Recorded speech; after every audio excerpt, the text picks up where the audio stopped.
Hello everyone, myself Richa Roy.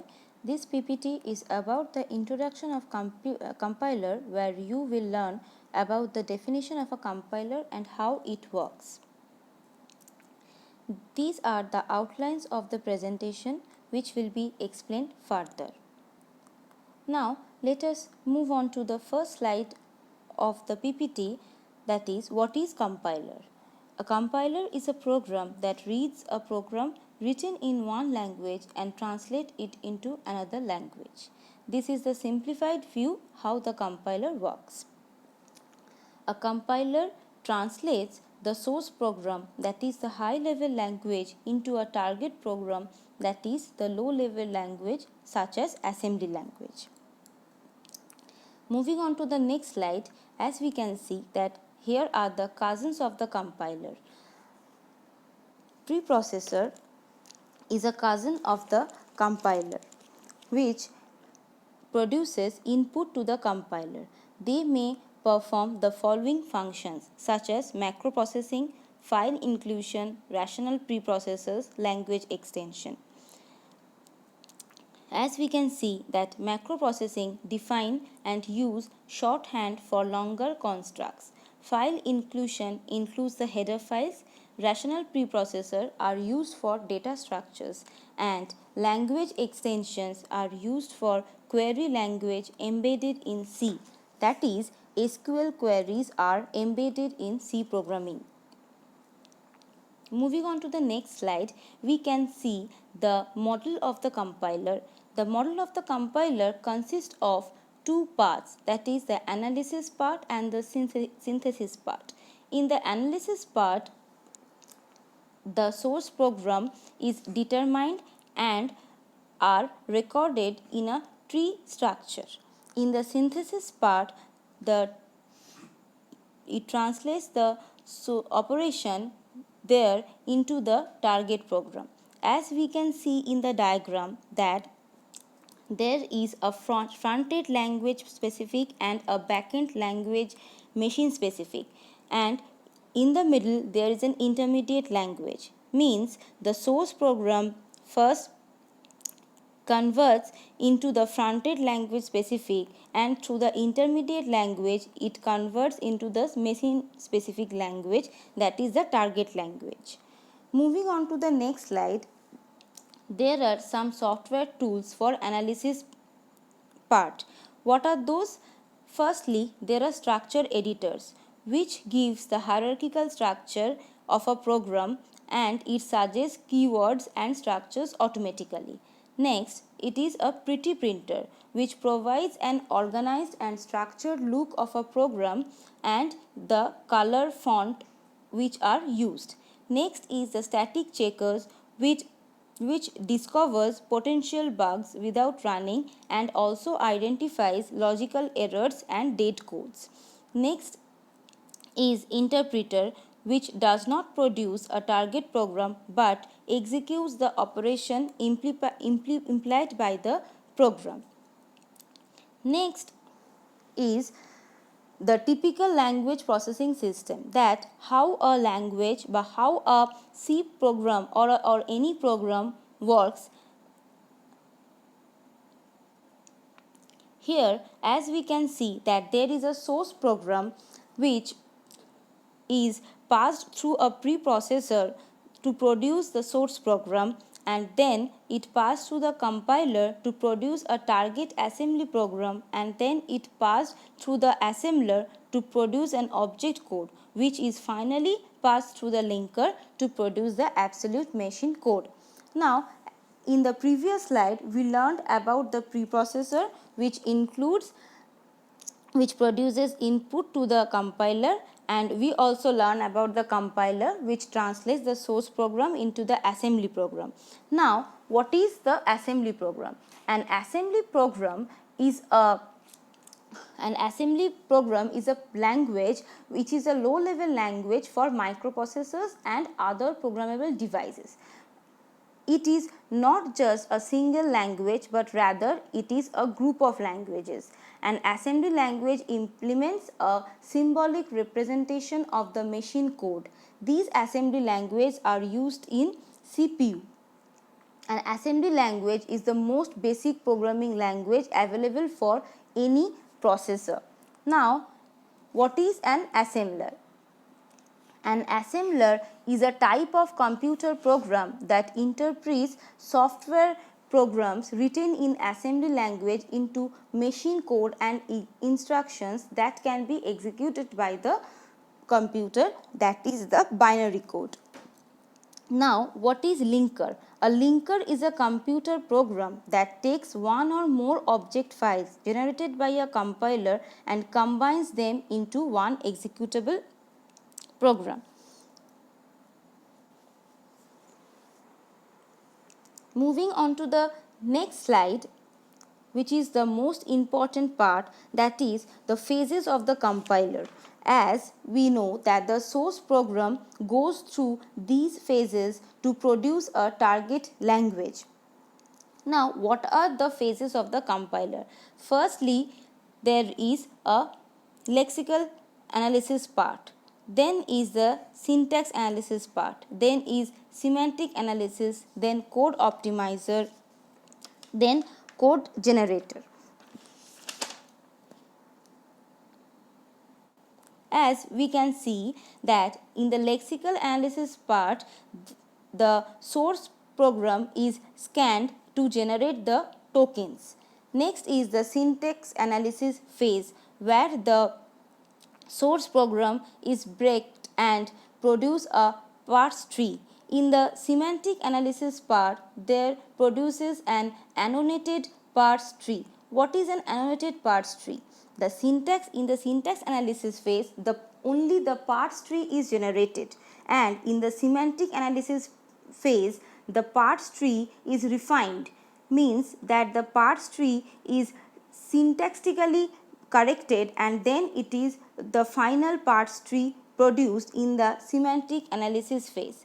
Then is the intermediate code generator. What is intermediate code generator? After syntax and semantic analysis, compiler generates the intermediate code of the source program. We can think this intermediate representation as the program for abstract machine. After that, there is code optimization. What is the code optimization? This phase attempts to improve the intermediate code so that faster running machine code will be produced. After that, the last phase is code generation. The final phase of the compiler is the code generation of target code, consisting of relocatable assembly code or machine code. The memory locations are selected for each of the variables used by the programs. In the phases of a compiler, there are two important things, that is the number one, that is symbol table, and another is error handler. In the symbol table part, what is a symbol table? A symbol table is a data structure containing records for each identifier with fields of the attributes of the identifier. The data structure allows us to find the record for each identifier quickly and to store or retrieve data from that record.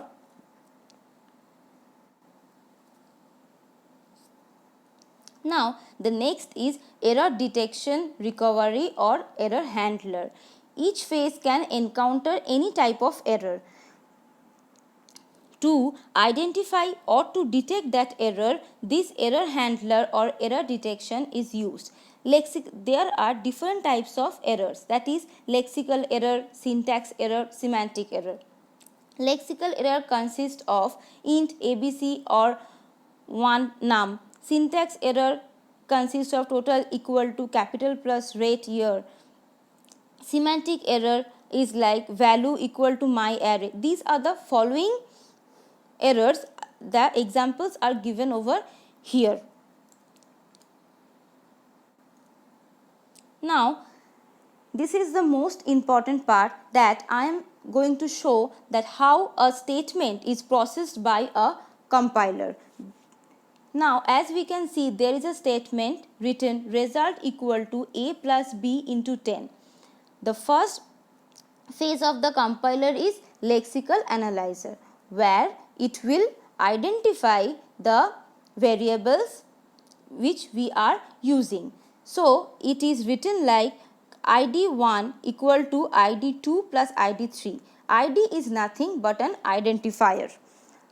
In the next phase, that is the syntax analyzer phase, where as we can see that the parts tree is generated here. How the parts tree is generated? We are writing it from the bottom, that id3 into 10. So into is here and id3 and 10 are the two nodes. Then after that, the result of id3 into 10 are stored and then added with id2. So I had written like this, that id2 plus the rest of the nodes, and after that the whole result is assigned into id1. So that's why I have written assign id1, the total value will be assigned into id1. Moving on to the next slide, as we can see that the previous tree is then syntactically corrected. The tree is as same as that, just with the variable which I have written 10, as it is a variable, I have taken a variable name like int to real. It's a variable name. After the semantic analysis part, there is intermediate code generator.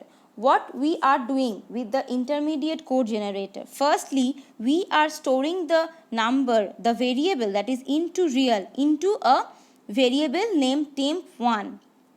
Then we are multiplying with identifier 3 and storing the value into temp2. Then we are adding the temp2 value with the identifier 2 and storing it into temp3, and then the value of temp3 is assigned or stored into the identifier 1. And nextly, after the intermediate code generator, we are coming to the next phase, that is code optimizer. Now here, as we can see that the total code of intermediate code generator is shortified over here. How? As to make the code more smaller and faster. So here what we did, here we directly multiplied the variable with the identifier 3 and stored it into the temp1. Then we added temp1 to the identifier 2 and we directly stored it into the identifier 1. And according to this, the last phase is the code generator, where the assembly level code is generated. As we can see that move, multiply, move, add, move, these are the assembly code, and this is how we write the assembly code. Firstly, R2 is a register where we are storing it into, where the value of the ID3 is stored into R2. Then we multiplied with the number, the variable 10. So we multiplied with R2 and 10. Then what we did, we moved the value of ID2 into register 1. The previous was the register 2 and then we move it into register 1. Then what we did, we added the value of register 1 and register 2. Then after adding, though we know that in microprocessor R2 plus R1 will be stored in R1. So what we did, we moved the value of R1 into the identifier 1. So this is how the statement works in a compiler by a compiler. After that, as we can see that the compiler construction tools, these are the compiler construction tools. Software development tools are available to implement one or more compiler phases. What are the tools? Firstly, there is scanner generator, then there is parser generator, then there is syntax directed translation engines, then there is automatic code generator, and then there is data flow engines. Firstly, scanner generator. What is scanner generator? It produces lexical analyzers from a regular expression description of the token of a language.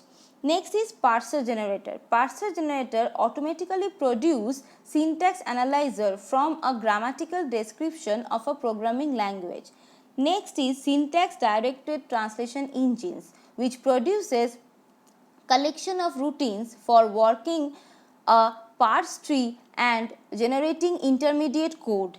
Next is code generator, that produces a code generator from a collection of rules for translating each operation of the intermediate language into the machine language for a target machine. And lastly, that is data flow engines, that facilitates the gathering of information about how values are transmitted from one part of a program to each other part. Data flow analysis is a key part of code optimization. So, this is all about the PPT. This is just the introduction of the compiler. I hope it will help you for your further studies. Thank you all.